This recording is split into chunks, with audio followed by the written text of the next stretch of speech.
हर हर महादेव दोस्तों, श्री शिवाय नमस्तुभ्यम। स्वागत है आपके अपने चैनल स्टोरी पाठशाला में।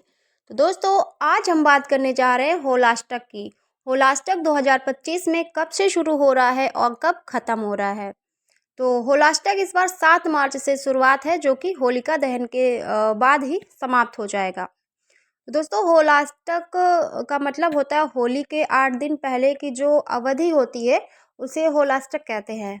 शास्त्रों के अनुसार मान्यता है कि इस दौरान कोई भी शुभ कार्य नहीं किए जाते हैं, पूरी तरह वर्जित होते हैं, क्योंकि इस बीच किए गए कार्य सफल नहीं होते हैं, साथ ही साथ दुष्प्रभाव भी डालते हैं। तो जिनको भी अपने कार्य पूर्ण करना है वह 7 मार्च से पहले निपटा ले या फिर होलिका दहन के बाद ही अपने कार्य को शुरू करें। तो आइए जानते हैं कौन कौन से वह कार्य हैं जो हमें करना चाहिए और कौन कौन से वह है जो हमें नहीं करना चाहिए। तो पहले जान लेते हैं कौन कौन से कार्य हमें करना चाहिए।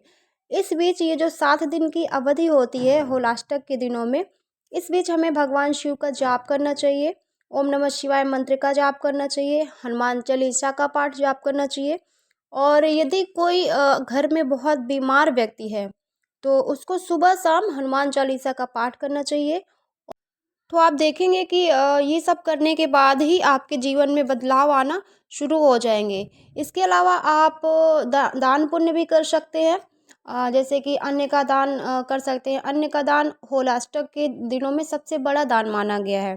आप कपड़े का दान कर सकते हैं और पितरों को इस समय ज़रूर याद करें, उनके नाम से दान करें, उनके नाम का दीपक जलाएं ताकि उनका आशीर्वाद मिल सके।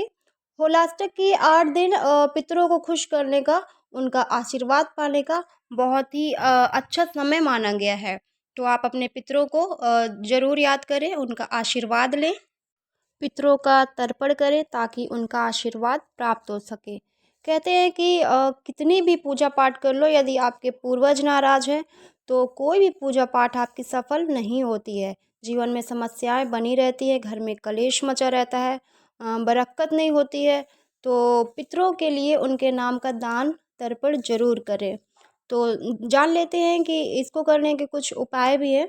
सुबह शाम आप पीने के पानी के पास, जहाँ पे आपका पीने का पानी रखते हो, मटका हो या जिस भी चीज़ में रखते हो, तो वहाँ पर आप दीपक जलाएं, घी का दीपक जलाएं सुबह शाम इन होलाष्टक के दिनों में। और मेन गेट के दाहिनी ओर, मतलब बाहर जाते समय दाहिनी ओर घी का दीपक जलाएं। बत्ती का मुंह उसका दक्षिण की दिशा की ओर होनी चाहिए। कहते हैं जो हमारे पूर्वज होते हैं वह दक्षिण दिशा की ओर विराजमान होते हैं।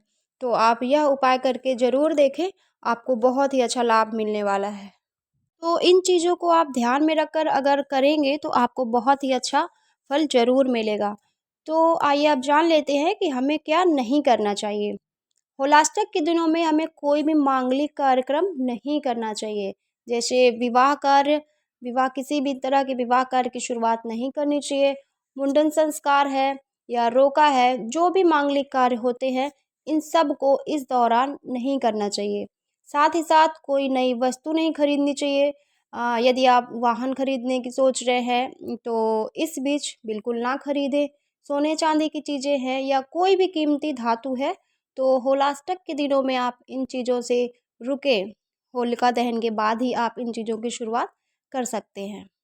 या फिर आप किसी नए व्यवसाय के बारे में शुरू करने की सोच रहे हैं तो बिल्कुल भी ना शुरू करें। होलाष्टक के इन 8 दिनों तक आप इन चीज़ों से बिल्कुल रुकें। या फिर जैसे आपने नया घर बनवाया है तो गृह प्रवेश वगैरह भी इस टाइम पे ना करें। या फिर आप नया मकान बनाने की सोच रहे हैं तो उसकी भी नींव इस समय बिल्कुल भी ना करवाएं।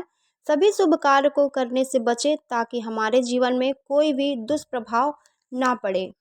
तो इन चीज़ों का विशेष ध्यान दें, क्योंकि इन चीज़ों का हमारे लाइफ में बहुत ही प्रभाव पड़ता है, पॉजिटिव भी नेगेटिव भी। तो नेगेटिव प्रभाव से बचने के लिए हमें शास्त्रों में बताई हुई बातों का ध्यान रखना चाहिए ताकि हमारे जीवन में जो बाधाएं आती हैं उनसे बच सके और एक अच्छा जीवन व्यतीत कर सके। तो दोस्तों, ये थी एक छोटी सी जानकारी। तो कैसी लगी आपको? अगर अच्छी लगी हो तो वीडियो को लाइक करें, शेयर करें एंड चैनल को सब्सक्राइब जरूर कर ले ताकि ऐसी ही और भी वीडियोज़ आप तक पहुंच सके। धन्यवाद।